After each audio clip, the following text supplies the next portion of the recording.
दुर्गा सप्तशती पाठ का 12वां अध्याय। इस अध्याय का पाठ करने से व्यक्ति को मान सम्मान की प्राप्ति होती है।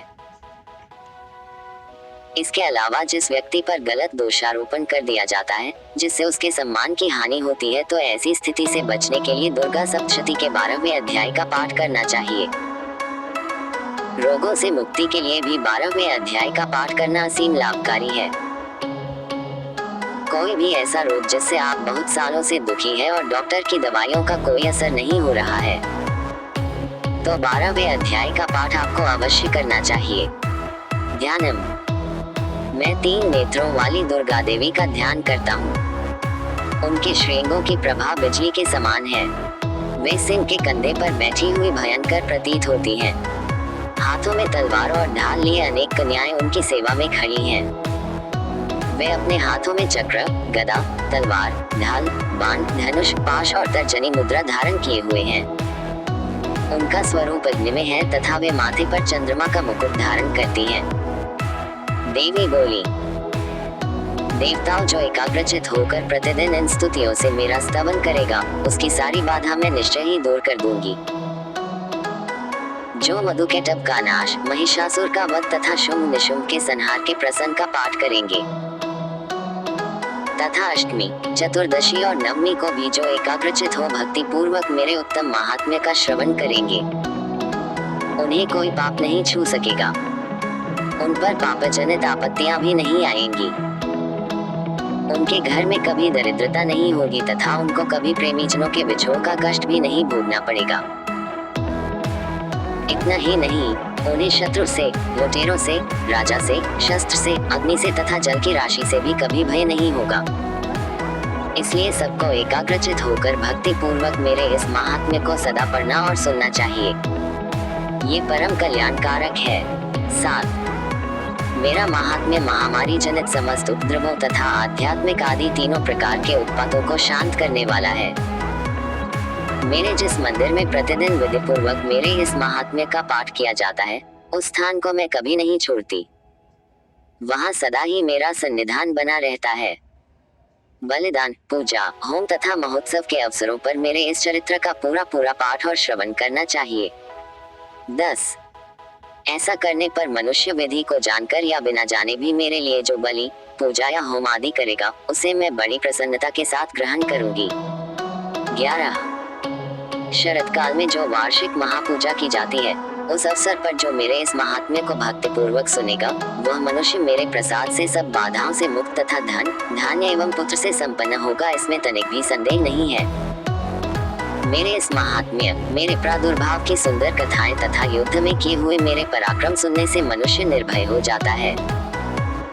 मेरे महात्म्य का श्रवण करने वाले पुरुषों के शत्रु नष्ट हो जाते हैं, उन्हें कल्याण की प्राप्ति होती तथा उनका कुल आनंदित रहता है। सर्वत्र शांति कर में, बुरे स्वप्न दिखाई देने पर तथा ग्रहजनित भयंकर पीड़ा उपस्थित होने पर मेरा महात्म्य श्रवण करना चाहिए।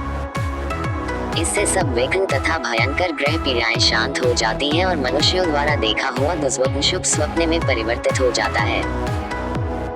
बाल ग्रहों से आक्रांत हुए बालकों के लिए यह महात्म्य शांतिकारक है तथा मनुष्यों के संगठन में फूट होने पर यह अच्छी प्रकार मित्रता कराने वाला होता है। यह महात्म्य समस्त दुराचारियों के बल का नाश कराने वाला है। इसके पाठ मात्र से राक्षसों, भूतों और पिशाचों का नाश हो जाता है। मेरा ये सब महात्म्य मेरे सामीप्य की प्राप्ति कराने वाला है। पशु, पुष्प, अर्घ्य, धूप, दीप, गंध आदि उत्तम सामग्रियों द्वारा पूजन करने से, ब्राह्मणों को भोजन कराने से, होम करने से, प्रतिदिन अभिषेक करने से, नाना प्रकार के अन्य भोगों का अर्पण करने से तथा दान देने आदि से 1 वर्ष तक जो मेरी आराधना की जाती है, और उससे मुझे जितनी प्रसन्नता होती है, उतनी प्रसन्नता मेरे इस उत्तम चरित्र का एक बार श्रवण करने मात्र से हो जाती है। यह महात्म्य श्रवण करने पर पापों को हर लेता और आरोग्य प्रदान करता है। मेरे प्रादुर्भाव का कीर्तन समस्त भूतों से रक्षा करता है तथा मेरा युद्ध विषयक चरित्र दुष्ट दैत्यों का संहार करने वाला है। इसके श्रवण करने पर मनुष्यों को शत्रु का भय नहीं रहता। देवताओं तुमने और ब्रह्मर्षियों ने जो मेरी स्तुतियां की हैं, तथा ब्रह्मा जी ने जो स्तुतियां की हैं, वे सभी कल्याणमयी बुद्धि प्रदान करती हैं। वन में, सूने मार्ग में अथवा दावानल से घिर जाने पर निर्जन स्थान में लुटेरों के दाव में पड़ जाने पर या शत्रुओं से पकड़े जाने पर अथवा जंगल में सिंह, व्याघ्र या जंगली हाथियों के पीछा करने पर। 26 कुपित राजा के आदेश से वध या बंधन के स्थान में ले जाए जाने पर अथवा महासागर में नाव पर बैठने के बाद भारी तूफान से नाव के डगमग होने पर। 27 और अत्यंत भयंकर युद्ध में शस्त्रों का प्रहार होने पर अथवा वेदना से पीड़ित होने पर के बहुना सभी भयानक बाधाओं के उपस्थित होने पर। 28 जो मेरे इस चरित्र का स्मरण करता है वह मनुष्य संकट से मुक्त हो जाता है। मेरे प्रभाव से सिंह आदि हिंसक जंतु नष्ट हो जाते हैं तथा लुटेरे और शत्रु भी मेरे चरित्र का स्मरण करने वाले पुरुष से दूर भागते हैं। ऋषि कहते हैं। 31 यूं कहकर प्रचंड पराक्रम वाली भगवती चंडिका सब देवताओं के देखते देखते वही अंतर्धान हो गई। फिर समस्त देवता भी शत्रुओं के मारे जाने से निर्भय हो पहले की ही भांति यज्ञ भाग का उपभोग करते हुए अपने अपने अधिकार का पालन करने लगे। संसार का विध्वंस करने वाले महाभयंकर अतुल पराक्रमी देव शत्रु शुंभ तथा महाबली निशुंभ के युद्ध में देवी द्वारा मारे जाने पर शेष दैत्य पाताललोक में चले आए। राजन, इस प्रकार भगवती अंबिका देवी नित्य होती हुई भी पुनः पुनः प्रकट होकर जगत की रक्षा करती हैं।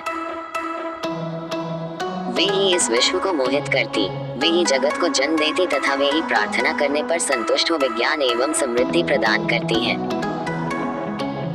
राजन, महाप्रलय के समय महामारी का स्वरूप धारण करने वाली वे महाकाली ही इस समस्त ब्रह्मांड में, वे ही समय समय पर महामारी होती और वे ही स्वयं अजन्मा व्याप्त हैं, होती हुई भी सृष्टि के रूप में प्रकट होती हैं। वे सनातनी देवी ही समयानुसार संपूर्ण भूतों की रक्षा करती हैं। मनुष्यों के अभ्युदय के समय वे ही घर में लक्ष्मी के रूप में स्थित हो उन्नति प्रदान करती हैं और वे ही अभाव के समय दरिद्रता बनकर विनाश का कारण होती हैं। पुष्प, धूप और गंध आदि से पूजन करके उनकी स्तुति करने पर वे धन, पुत्र, धार्मिक बुद्धि तथा उत्तम गति प्रदान करती हैं। इस प्रकार श्री मार्कंडेय पुराण में सार्वजनिक मनवंतर की कथा के अंतर्गत देवी महात्म्य में फल स्तुति नामक 12वां अध्याय पूरा हुआ। जय मां दुर्गा, जय शंकर।